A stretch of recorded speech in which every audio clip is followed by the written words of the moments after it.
Jadi kemarin, keterangan saksi kemarin itu belum mempunyai nilai pembuktian. Karena apa? Mereka masih hanya klaim, belum ada yang mendukung, yang memastikan bahwa kulitnya menjadi black mamba itu akibat penggunaan skincare atau produknya Reza Gladys. Itu yang pertama. Kemudian yang kedua, kemarin kan sudah ditanyakan juga bahwa saya jadi jerawatan dan segala macam. Emang udah ada dokter atau apa yang menyimpulkan dia jerawatan itu karena menggunakan produk itu. Bisa saja dia jerawatan, contoh dia sudah tahu dia alergi makan kacang, tapi dia makan kacang akhirnya keluar jerawat-jerawat. Ya kan bukan salah produknya. Makanya saya bilang kalau berkaitan dengan kesehatan begitu, pembuktiannya itu nggak cukup dengan omongan, nggak cukup dengan klaim sepihak, nggak cukup dengan dugaan, harus dibuktikan. Nah, itu Bang yang saya selalu pikirkan di situ, karena pembuktian untuk sebuah produk, jika orang itu adalah korban produk, itu bagi saya itu pembuktiannya harus ada tes dari dokter, visum, misalnya visum dari dokter kulitnya itu dari produk apa yang membuat kulit mereka itu rusak, dan diiringi dengan hasil laboratorium dan bahan-bahan apa saja yang di situ kandungannya dan yang mengenang kulit mereka, apakah kepastian itu dari produk itu. Kan seharusnya seperti itu Bang Leon. Iya betul Bu Ani. Contoh nih dia mengklaim katanya saya bisa putih, tapi saya udah pakai tetap nggak putih lah. Kalau semisal dia tiap hari main layangan, ya nggak bisa putih lah orang main layangan tiap hari. Sama begini sebenarnya yang mudah ya. Dalam hal kita mendapatkan kerugian dalam suatu produk, itu kan ada komparasi.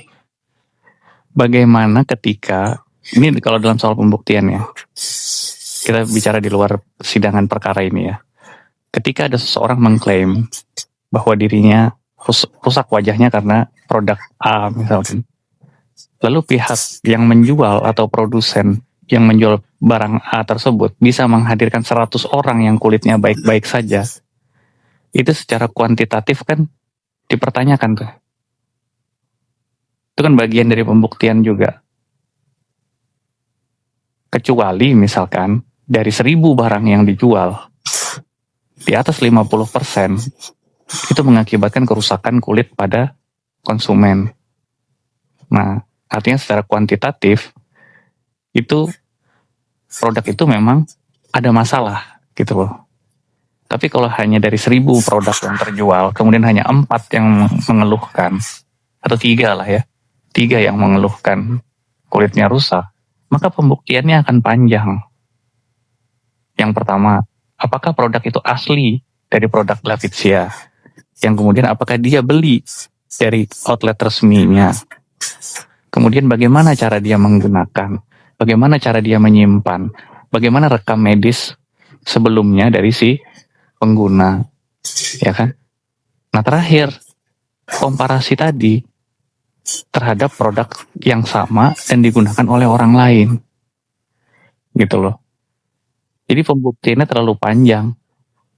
Dan faktanya, entah sudah benar dilaporkan di kepolisian atau belum, kita nggak tahu, kita nggak pernah lihat surat tanda terima laporannya yang katanya sudah dilaporkan. Terus kemudian bagaimana perkembangannya, apakah naik sidik atau enggak? Salah laporan aja kita belum tahu, kan begitu. Karena mereka hanya masuk kantor polisi, keluar bilang udah lapor. Ya biasalah itu. Kalau ada konsultasi di dalam bilang sudah lapor, itu kan cuman move aja. Ya bagian-bagian dari jurus mabuk lah. Cuman sayangnya ini berlanjut sampai ke persidangan aja. Itu yang saya bingung juga kadang-kadang. Nah, tanya lagi nih, apakah sebuah pelaporan, setiap orang melaporkan sebuah kasus, pastinya akan mendapatkan surat tanda terima pelaporan dengan nomor bla bla bla bla bla, atas pelapor siapa, atas terlapor siapa, begitu kan. Tapi dari saksi-saksi kemarin ada yang katanya di laptop, ada yang katanya di handphone. Bukankah pelaporan itu akan ada surat resmi dari kepolisian di mana mereka melaporkan dan akan memberikan surat pelaporan itu secara sah dari sananya? Kok bisa ada yang di handphone, ada yang di laptop, gimana itu Bang Leo?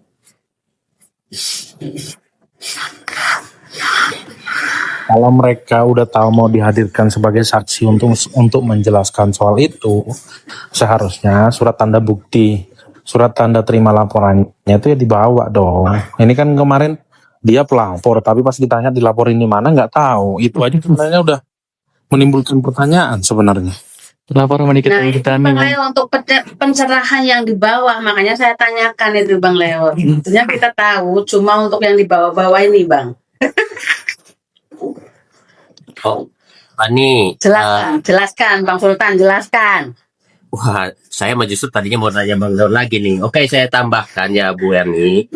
Jadi apa namanya, terkait pelaporan juga harus jelas ya. Pelaporan yang paling bagus itu apabila ada sebuah produk yang dirasa merugikan, itu memang harus ada surat resmi yang dilaporkan ke BP POM ya. Jadi nanti di BP POM bisa merekomendasikan, bisa menjelaskan terkait kandungan ataupun berizin dan tidaknya produk tersebut. Nah itu merupakan salah satu dokumen gitu loh, sebagai bukti pendukung sebelum kita melaporkan ke polisi ataupun ke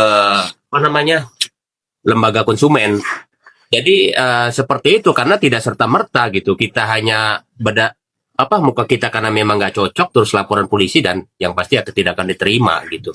Seperti itu, karena ini berkaitan dengan produk. Jadi harus ada benar-benar rekomendasi dan penjelasan dari instansi yang terkait dengan masalah produk maupun makanan, seperti itu ya.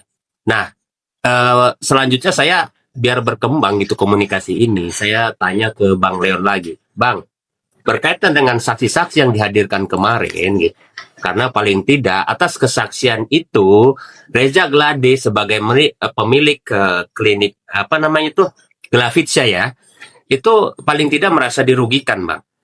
Karena penjelasannya jelas lebih menyudutkan bahwa produk itu bermasalah, produk itu berbahaya, dan bahkan dituduh seolah-olah dia merasa tertipu gitu loh. Nah, pertanyaan saya, apakah orang-orang ini bisa diperkarakan secara hukum gitu loh, atas keterangan yang mereka berikan, istilahnya tanpa mereka sendiri melaporkan sebelumnya gitu ke pihak terkait gitu atau pihak berwajib gitu, Bang Leon? Oke Bang Sultan, problemnya di Indonesia itu ketika ada saksi memberikan keterangan palsu di dalam persidangan, kan itu kan domainnya hakim untuk menetapkan itu sebagai keterangan palsu atau tidak. Nah persoalannya kan hakim belum ada mengeluarkan semacam penetapan atau yang atau apapun itu modelnya yang menyatakan bahwa si saksi 4 orang itu memberikan keterangan palsu. Memang keterbatasannya di situ Bang Sultan, karena kalau nggak ada itu sulit kalau mau dilaporkan sebagai keterangan palsu, begitu Bang Sultan. Kalau begini Bang, saya tambahkan sedikit ya. Kalau misalkan apa yang dia sampaikan di depan persidangan itu kan di bawah sumpah ya, artinya diasumsikan bahwa itu adalah sebuah keterangan yang benar menurut mereka. Namun pada kenyataannya ternyata itu berbohong, lalu kemudian kebohongan itu berdampak pada Reza Gladys, bisa nggak atas pernyataan itu dia dituntut sebagai contohnya misalkan pencemaran nama baik atau mungkin fitnah? Itu bisa nggak Bang, kira-kira Bang Leon? Iya Mr. Belan, karena dia posisinya sedang memberikan keterangan di persidangan, untuk dikatakan itu sebagai pencemaran nama baik sulit Bang Mr. Belan. Yang bisa dilakukan itu sebenarnya memberikan keterangan palsu di bawah sumpah. Tetapi persoalan itu terhalang pada hukum acaranya. Hukum acara pidananya itu menentukan untuk keterangan palsu itu yang menetapkan itu adalah majelis hakim gitu loh, ketua majelisnya. Pada saat setelah si saksi itu memberikan keterangan, sudah diperingatkan soal keterangan palsunya, tetap memberikan keterangan seperti itu, maka akan ditetapkan sebagai keterangan palsu. Itu yang menjadi problem Mr. Blank, karena di Indonesia itu kalau ditanya ada nggak perkara keterangan palsu tanpa ada penetapan hakim, ya ada. Tetapi ada juga yang karena tanpa penetapan hakim akhirnya perkaranya nggak dilanjutkan. Ada juga yang seperti itu gitu loh. Memang nggak ada persoalan terkait dengan hukum acaranya aja sih Bang Mr. Blank. Baik, itu kan tadi abang sempat bilang sulit. Sulit itu kan berarti ada kemungkinan bisa bang, atau memang mungkin karena saksi itu dilindungi misalkan. Ada nggak sih peraturan perundang-undangan yang menyebutkan bahwa saksi yang memberikan keterangan di depan persidangan atau penegakan hukum itu tidak bisa dituntut pidana atau perdata? Ada nggak kira-kira peraturan perundang-undangannya seperti itu bang? Kalau dalam perkara TPPU ada, tetapi kaitannya kalau untuk keterangan palsu itu udah ada sanksi pidananya bang. Kalau untuk keterangan palsu itu, kalau Iya. ada nggak perkara memberikan keterangan palsu di persidangan tanpa ada penetapan pengadilan terus ditetapkan tersangka? Ada. Bambang Wijayanto, mantan pimpinan KPK, kan kasusnya seperti itu. Berarti dalam hal ini, kalau misalkan itu kan tadi kan abang sudah bilang itu domainnya hakim ya, kalau untuk menentukan kesaksian palsu itu. Nah cuman kalau misalkan kita mau tarik nih bang ke perspektifnya Reza Gladys yang merasa dirugikan atas keterangan itu, ya kan? Itu ada nggak upaya langkah hukum ya yang bisa ditempuh Reza Gladys untuk meminta keadilan bahwa ini yang diberikan ini salah nih, nggak benar nih, ini merugikan saya nih, kredibilitas saya atau nama baik saya maupun perusahaan saya terancam nih. Karena kan udah 2 kali terjadi nih bang. Yang pertama waktu Samira ya, yang dia mengatakan bahwa Reza Gladys itu tukang obat, katanya. Lalu kemudian yang sekarang ini juga mengatakan demikian. Ada nggak upaya hukum yang bisa ditempuh Reza Gladys bang? Saya udah pernah menjelaskan itu bang Mr. Bland. Sebenarnya Reza Gladys itu sebagai korban bisa menyurati penuntut umum supaya disampaikan ke majelis hakim bahwa keterangan saksi ini itu adalah keterangan palsu. Dasarnya nih, contoh kayak Samira dulu kan dia bilang bukan dokter. Dia sampaikan aja ke penuntut umum, ini loh bukti saya sebagai dokter. Artinya kan terbukti nanti itu keterangan palsu keterangannya dokter Samira itu. Demikian juga keempat orang saksi ini harus kalau semisal penuntut umum atau majelis hakim yang nggak mengeluarkan penetapan itu, si Reza Gladys selaku korban itu bisa mengajukan itu untuk mempertahankan hak-haknya dia, tetapi dia harus menyertakan bukti-bukti untuk memperkuat bahwa keterangan itu adalah keterangan palsu. Begitu Bang Serban. Betul, berarti tetap jalurnya harus melalui majelis hakim yang menetapkan nanti itu bahwa kesaksian palsu bang ya. Kalau 310, 311 nggak bisa ya? Iya, karena dia memberikan keterangannya di persidangan bang. Siap bang. Kak mau nanya, kan kemarin itu saksi itu kan ceritanya yang dihadirkan itu kan korban-korbannya Dokter Reza tuh. Korban-korbannya Dokter Reza. Emang itu nyambung ya Kak di yang lagi disidangin ini? Maksudnya tuh emang nyambung ya menghadirkan mereka gitu? Coba mau jawab nih Bang Leon. Tadi udah dijawab sih. Urusan dah. Jadi apa namanya? Tadi pertanyaannya gimana? Sorry. Aku kan baru gabung jadi Sederhana itu Bang. Nah kemarin itu kan sidang yang si terdakwa ini menghadirkan saksi yang katanya itu korbannya Dokter Reza kan. Ya. Emang itu tuh nyambung Kak di yang lagi disidangin ini kan pemerasan ya. Emang mereka tuh nyambung. Nah itu justru ini berkaitan dengan tadi nih Bang Leon nih ya. Karena memang saya bilang ini mereka ini bukan korban-korban dari produk Dr. Reza Gladys, ya enggak?